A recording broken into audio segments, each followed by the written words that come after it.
I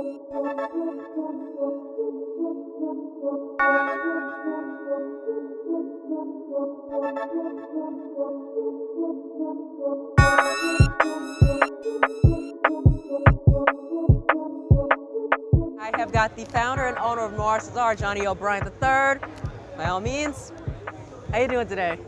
I'm doing great, man. Enjoying myself at this expo. It's been a great expo. People have been very receptive to NSZR, you know, this being our first major con, so I'm really excited. So first question, what initially inspired you to create NSZR? I mean, you're doing something that has never been done before, point blank. I mean, the characters are diverse and your message is clear, representation and diversity. So where did you initially get that from? As a kid growing up, I was a huge fan of anime and manga, and I think I didn't really realize it until I got to college that I was like, wow, it's really no representation in, you know, of us, you know, people of color in anime and manga. So I said if I ever created an anime or I ever created anything anime manga related, you know, I definitely had to address that issue, you know, with the work that I create. So. What are some of your favorite series? You know, like outside of NSZR, like some of your favorite anime, like. Some of my favorite series, Gundam Wing, Yu Yu Hakusho, Dragon Ball Z, obviously I grew up to that. Erased recently, I just started watching that with my wife and we both love it, so those are a couple of my favorites. So.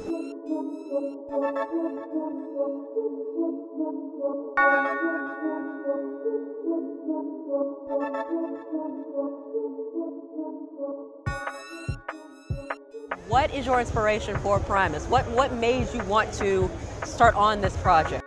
For me, I had a conversation with Johnny probably about 2 years ago, and we just talked about the fact that we grew up on some of the household titles, Dragon Ball Z, Samurai Champloo, and even all the way to some of the more recent stuff in Afro Samurai.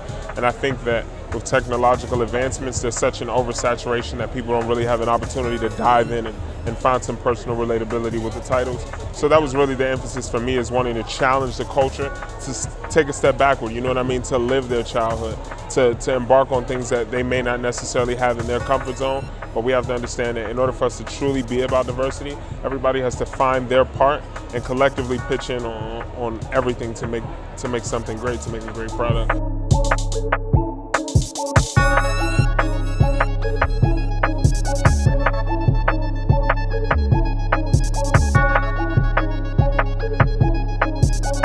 What drew you to NSZR? Yeah, so what kind of inspired me to really join NSZR is representation.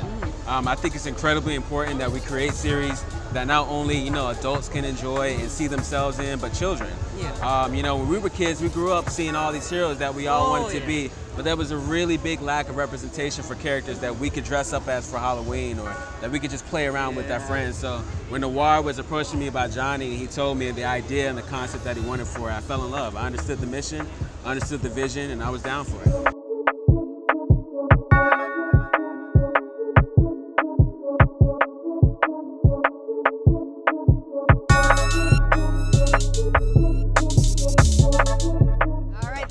NSZR, we got our music director here. Peace, what up? Ill Brown checking in. NSZR Entertainment music director, team backpack producer, dope shit producer. I could cuss? Yeah, you can. Dope shit producer, all the way around the board. All right. Happy to be here though. Tell us more about your involvement with, you know, how did you get started with NSZR? Oh man, it's a long story. Actually, one of my homies that runs the Trill League was doing some early artwork for Primus for Johnny. And he was like, man, I need somebody that's eventually going to take over the responsibilities of, you know, giving this a signature sound. And then Johnny reached out to me.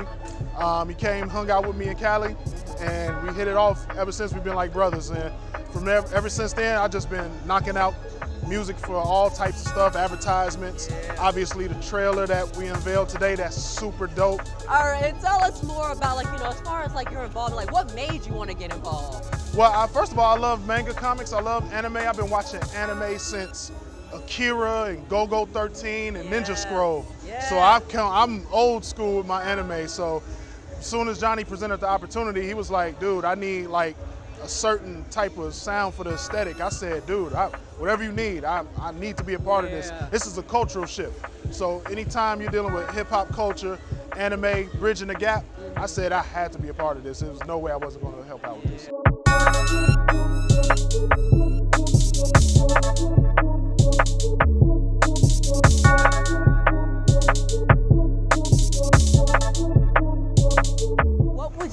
What would you like to see the future of Arms of the Dragon become? And are there any personal projects that you're working on that you'd like to go ahead and take a moment to discuss? What you can expect from Arms of the Dragon is a very evocative, emotionally driven tale with a lot of action and a lot of heartbreak and a lot of camaraderie. It's going to slow down for a little bit, introduced to a bunch of characters, but it's going to pick up. There's just going to be a lot of crazy stuff going on. The pace is definitely going to be crazy, but you can expect something absolutely wonderful from Marcus and I. As for personal projects, I'm working on quite a few, some pitch projects for Noir Caesar, as well as Project Break, my own personal story that I've been working on for 3 years. You can look that up on Instagram, /Project Break.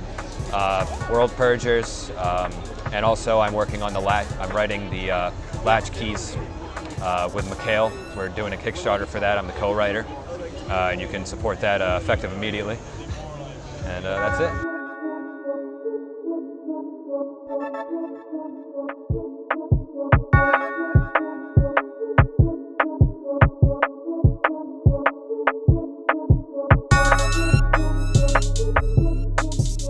Thank you, George. It's the tenor on NSZR panel. Tell us, what did you think? And of course, with your awesome headgear of Dead Mouse. Right.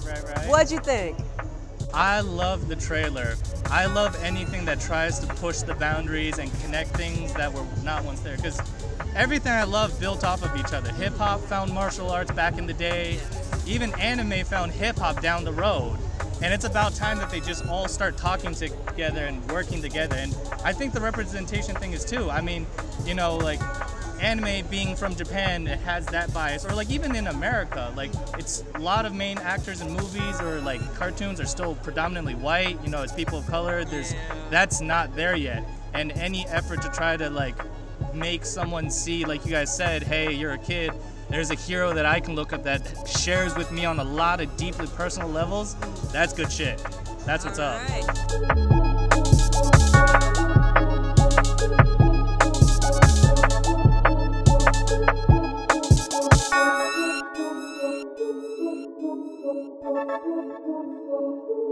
Arms of the Dragon is basically like a series that was influenced by my love for like old kung fu flicks. One weekend I was at home bored, I was watching like Enter the Dragon, The Last Dragon, Big Trouble in Little China. And then immediately after that I started watching like my favorite anime, Gangster. I was also like watching and reading Hitman Reborn and things of that nature. Had like heavy like mob influence and things. I just decided to do like a mashup that incorporated all those different things, but try to do it kind of seamlessly. All right, now you've got a very unique relationship with our founder, Johnny O'Brien. Would you like to go more in depth with that? Because I know that when it comes to a lot of entertainment companies, media companies, there aren't a lot of people who have that type of relationship and mentorship that you have with Johnny. So do you want to go more in depth about that? For the most part, I've known Johnny since he was like in 9th grade. I was his high school STEM teacher. One day he actually just caught me reading a scan of One Piece in class. I gave him some work, he got finished early, and then our friendship grew from there. So even after he finished my class, we stayed in touch. We always talked about sports, but we always also talked about manga and anime. Once he finished college and went into the league, he contacted me, told me his idea of starting a manga company and producing anime, and we just sat down and chopped it up and just started working on it together. It's kind of a blessing when you have a student that becomes like, he grows from being your student to being a friend. That's kind of what has happened. So like, I'm proud of him in one sense, and I'm also like happy to be doing this and making this happen for him.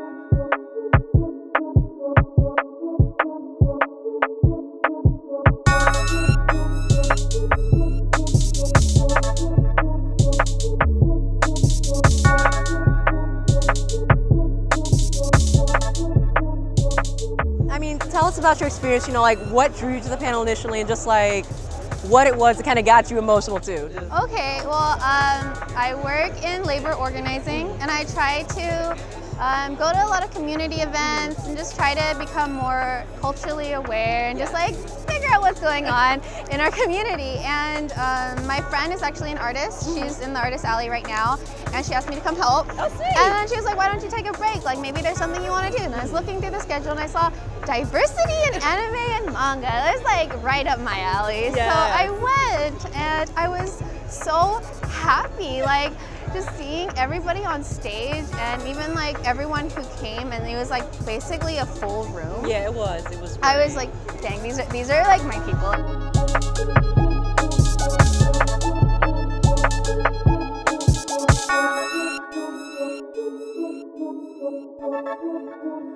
Okay, so Corey, how did you originally become involved with NSZR? I originally got started with NSZR when Johnny reached out to me, and he had an idea for a series called Playboy.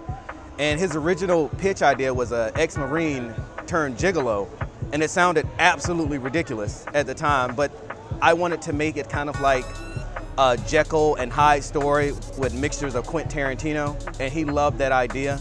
And then I eventually went on to write Primus, one of his other series. He had the story laid out with Marcus Johnson and also Vaughn Alexander, and it was my job to come in and write the prologue. They loved the way I wrote the prologue, and then I just continued on with the series from there.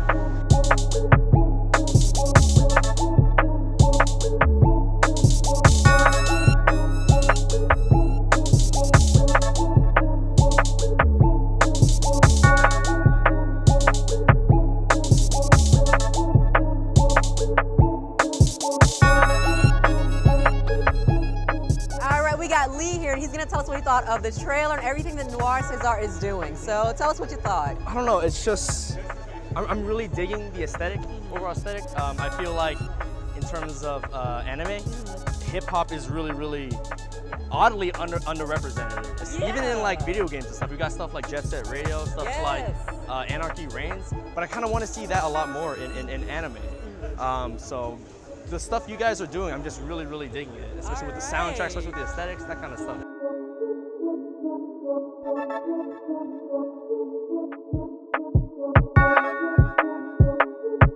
All right, man, so one of the things that I wanted to draw emphasis to was the fact that cosplay has been a really big thing in the past few years, and I think in an endeavor to bridge that generational gap and make something that was cool, but that was also progressive, we took cosplay and turned it into high fashion streetwear so it's more functional. A lot of kids that have become fans of the cartoon will be able to wear some of their, well, they're going to be able to wear every single character in the anime's actual attire. So right here what we have is the hoodie of one of our main characters. Is a Silva Ajamu, and you can see it in this garment right here. This is the actual hoodie that he wears during the series. What we did was we made a commemorative poster that we put on the back of it just to give people an opportunity to actually get and look and feel like some of their favorite characters. It's custom, so you know it has different features, cut and sewn. We have the shoulder accents. Actually be able to unzip and zip, you know. Like I said, just trying to incorporate some different things into the story and give people an opportunity to feel like they're a part of the experience.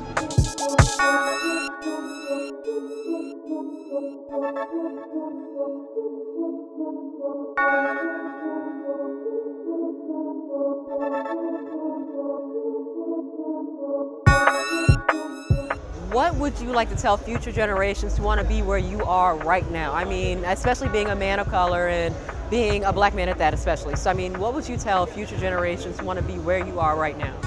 Stay true to who you are. Don't be afraid to dream and follow your dreams. Even when you have a dream, make sure you have a plan in place also. The plan may fail and that's fine. Nothing doesn't, I mean, things don't always go perfect as planned. So just have the courage to stick to your plans, follow your dreams, and know that it's not going to always be easy. It's going to be tough, but that's fine. Don't be afraid to explore things outside the box that people try to place you into. First of all, I tell them to work. You know, everything takes work. There is no shortcuts. There is no easy way out. You have to work for it. There's a saying, especially for us people of color, when we grow up, we have to work twice as hard. Yes. And that's something that reigns true. And it doesn't mean it's impossible. It just means it takes a little bit of extra effort. So what I would tell them is, you know, really study the crafts, really learn, really grow, really try as hard as you possibly can to really get your foot in the door. There's no one that can stop you as long as you're good at what you do. If you're great at what you do, doors will always be open for you. I think NSZR for the future, you know, I definitely don't want to put any, you know, limitations on us, but I definitely want us to try to be in every you know, almost every household in so many different countries, you know, and that's the goal. You know, find representation, you know, in Indians, Mexicans, African Americans, you know, whoever, just just represent, tell a story and tell a dope story. And I think, you know, to get more specific, you know, I think, you know, animation, video games is something that I really want to get into with, you know, NSZR. So, don't give a shit what anyone tells you. Do what you want to do. Create your own properties. Be original, no matter how far stretched the idea is. Another reason I wanted to join Johnny's group, just like I mentioned with Playboy, an ex-Marine turned gigolo. That's crazy. And I love that idea. It was something he wanted to do, and he said, this is what we're going to do, and I moved forward with it. As far as the future of the company, a multi-million-dollar company, and that's where I plan to lead it.